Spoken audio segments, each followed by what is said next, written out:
હર હર મહાદેવ.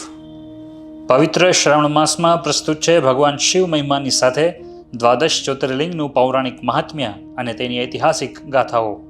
સૌરાષ્ટ્રે સોમનાથમ ચ શ્રીશૈલે મલ્લિકાર્જુનમ ઉજ્જૈન્યામ મહાકાલમ ઓમકાર મમલેશ્વરમ પરલ્યામ વૈજનાથમ ચ ડાકિન્યામ ભીમશંકરમ સેતુબંધેતુ રામેશમ નાગેશમ દારુકાવને વારાણસ્યામ તુ વિશ્વેશમ ત્ર્યંબકમ ગૌતમી તટે હિમાલયે તુ કેદારમ ગુષ્મેશમ ચ શિવાલયે એતાની જ્યોતિર્લિંગાની સાયં પ્રાતઃ પઠેન્નરઃ સપ્તજન્મ કૃતમ પાપમ સ્મરણેન વિનશ્યતિ. આજના એપિસોડમાં દર્શન કરીએ મહારાષ્ટ્રમાં બિરાજતા શ્રી ભીમાશંકર જ્યોતિર્લિંગના અને જાણીએ જ્યોતિર્લિંગની દિવ્ય કથાઓ અને તેની ઐતિહાસિક ગાથાઓ.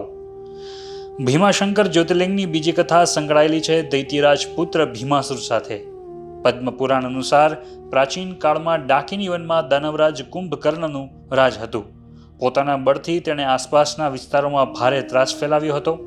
આ સમયે પ્રિયધર્મ નામના રાજાએ પોતાના પુણ્ય બળથી આ દૈત્ય સાથે યુદ્ધ કરીને તેનો વધ કર્યો. દૈત્યરાજ કુંભકર્ણના પુત્ર ભીમાસુરે પોતાના પિતાના મૃત્યુનો બદલો લેવા બ્રહ્માજીની ઘોર તપસ્યા કરી. ભીમાસુરના તપથી બ્રહ્માજી પ્રગટ થયા અને વર માંગવાનું કહ્યું.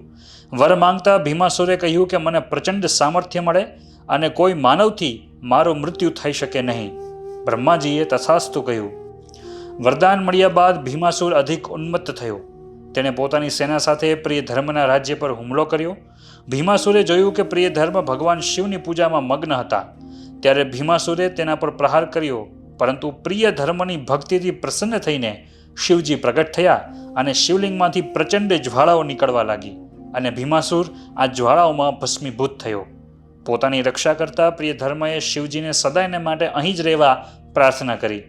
શિવજીએ પ્રાર્થનાનો સ્વીકાર કર્યો અને જે શિવલિંગમાંથી પ્રગટ થયા હતા તે સ્થાન પર સ્વયંભૂ અને તેજસ્વી જ્યોતિર્લિંગ બની ગયું. આ સ્થાન પર ભીમાસુરનો વધ કર્યો હોવાથી આ સ્થાન ભીમાશંકર તરીકે પ્રચલિત થયું. ત્રીજી કથા લોકોક્તિ પર આધારિત છે, જે ભતીરાવ નામના કઠિયારા સાથે જોડાયેલી છે. પ્રાચીન સમયમાં ભતીરાવ નામનો કઠિયારો એક દિવસ વૃક્ષ કાપી રહ્યો હતો. એક વૃક્ષને કાપવા તેણે જેવી કુહાડી વૃક્ષના થડ પર મારી કે તરત જ એક ચમત્કાર થયો.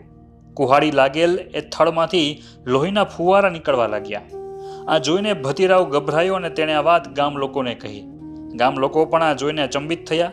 આ ગ્રામજનોમાંથી એક ગ્રામવાસી તરત જ પોતાની એક દુધાળી ગાય લઈને એ વૃક્ષ નજીક આવ્યો. જે થડમાંથી લોહી નીકળી રહ્યું હતું ત્યાં જ ગાયના દૂધની ધાર કરી. લોહી પર ગાયના દૂધની ધાર થતાં જ એ લોહી બંધ થઈ ગયું. વહેતું લોહી બંધ થયું અને ત્યાં જ્યોતિર્લિંગ પ્રગટ થયું. આ સ્થાને આગળ જતા ભક્તોએ શિવ મંદિર બનાવ્યું, જે ભીમાશંકર જ્યોતિર્લિંગ તરીકે પ્રખ્યાત થયું. તો આ હતી ભીમાશંકર જ્યોતિર્લિંગની દિવ્ય કથા. આવતા એપિસોડમાં જોઈએ આ મંદિરની નિર્માણ શૈલી વિશે અને જાણીએ ઐતિહાસિક ગાથા વિશે. હર હર મહાદેવ.